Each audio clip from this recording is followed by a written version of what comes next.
অভ্র নিশ্চয়ই শুনলো, নিজেই বলেছিলেন অভয়ার বাবা যে বিজেপি পার্টি অফিসে গিয়ে 1 ঘন্টা বসে থাকতে হয়েছে, কোনো রাজনৈতিক দলকে আমাদের প্রয়োজন নেই।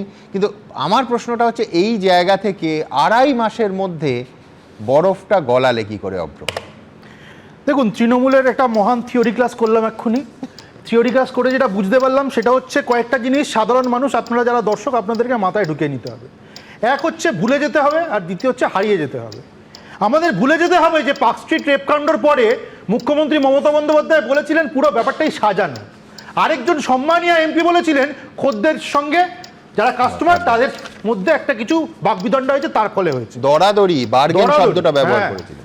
আমাদের ভুলে যেতে হবে যে হাসখালিতে একটা বাচ্চা মেয়েকে কিভাবে ধর্ষণ করা হয়েছিল, এবং তারপরে মুখ্যমন্ত্রী মমতা বন্দ্যোপাধ্যায়, মমতাময়ী মা মমতা বন্দ্যোপাধ্যায় বলেছিলেন মেয়েটা প্রেগনেন্ট ছিল, বোধহয় মেয়েটার অ্যাফেয়ার ছিল।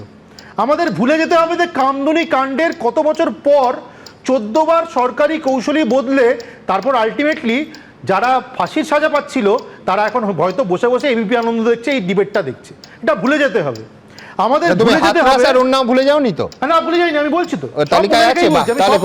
যেহেতু আমি পশ্চিমবঙ্গে দাঁড়িয়ে, আমি তো পশ্চিমবঙ্গের কথাটা আগে মনে করবো সুমনদা। আর সঙ্গে কি ভুলে যেতে হবে, কোরিয়াও ভুলে যেতে হবে। কোরিয়ায় কি ঘটেছিল, গণধর্ষণ, যে গাড়িতে গণধর্ষণ ঘটেছিল 7 বছর পরে বোঝা গেল ওই গাড়িটাই তো পুলিশ উদ্ধার করতে পারেনি, গাড়িটা নাকি হাওয়া হয়ে গেছে।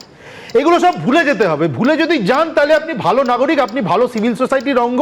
আর আপনি যদি মনে রেখে দেন তাহলে কিন্তু আপনি ক্ষমতালোভী, তাহলে কিন্তু আপনার অন্য অভিসন্ধি রয়েছে।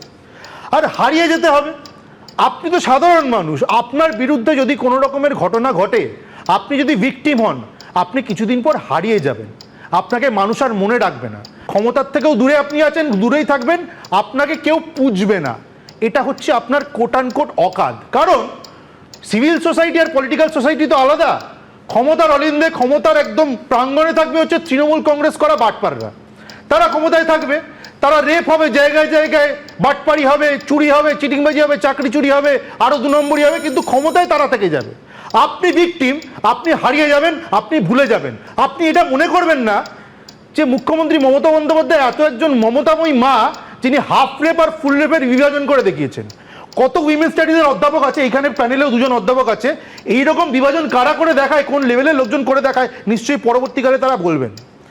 আমি বলছি রাজ্য নীতি বানালো, এত সুন্দর সুন্দর নীতি বানালো। রাজ্য নীতি বানালো কি, যে রেপ হলে পয়সা নাও, বাড়ি যাও। তোমাকে বলা হচ্ছে তোমার যদি রেপ হয় বা পরিবারের কারোর যদি রেপ হয়, এত টাকা কম্পেনসেশন দিলাম, মুখ চুপটি করে এবার বসে থাকো, বেশি ডায়লগ দিও না ভাই। আমাদের ভুলে যেতে হবে যে সারা দেশের রেপের কনভিকশন রেট খুব বেশি নয়, 26.5%, আমি মেনে নিচ্ছি।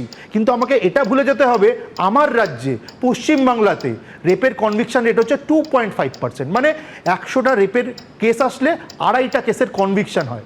আমায় ভুলে যেতে হবে যে আমার রাজ্যে ওয়েস্ট বেঙ্গল পুলিশের কনভিকশন রেট হচ্ছে 8%। মানে 100টা কেসের মধ্যে 8টা কেসে এরা কনভিকশন আনতে পারে, আর পেন্ডেন্সি রেট হচ্ছে 97%।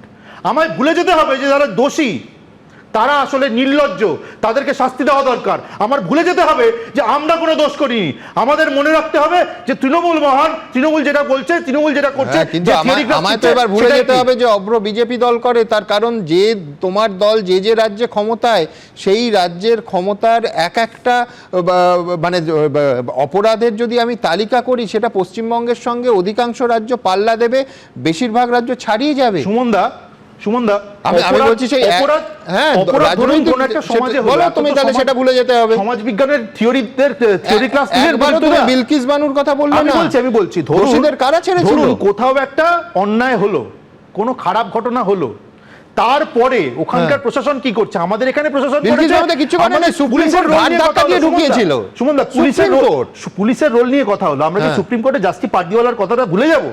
উনি কি বলেছিলেন 30 বছরের কেরিয়ারে এরকম কোনো কেস দেখেননি যেখানে এভাবে তথ্য প্রমাণ লোপাট করা হয়েছে। আমরা কি ভুলে যাব যে কলকাতা পুলিশের একটা থানার ওসি সে অ্যারেস্ট করে কতদিন জেলের ঘানি টানলো? এটা ভুলে যাব? তার মানে কোনোটাই বলার নয় অভ্র, কিন্তু এটা কি তুমি বা আমি কেউ ভুলে যাব যে তারপর সিবিআই যখন তার তদন্ত রিপোর্টটা দিল সেটা কলকাতা পুলিশের সঙ্গে হুবহু মিলে গেল?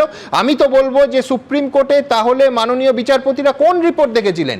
তার মানে হয় মানে তাদের কথার সঙ্গে বাস্তব সিবিআই তদন্তের কোনো মিল নেই, আর নয়তো সিবিআই সত্যের কাছাকাছি পৌঁছতে পারেনি। তাহলে আমাকে এটাও মনে রাখতে হবে, যে 4 থেকে 5 দিন বাদে যে আমাদের সিবিআইয়ের কাছে হস্তান্তরিত হলো এবং হাইকোর্টের তত্ত্বাবধানে হাইকোর্টের ইন্টারভেনশনে যে হস্তান্তরিত হলো সেই 4-5 দিনে কিন্তু মানে বিপুল পরিমাণে তথ্য প্রমাণ লোপাট হয়েছিল কলকাতা পুলিশ দ্বারা।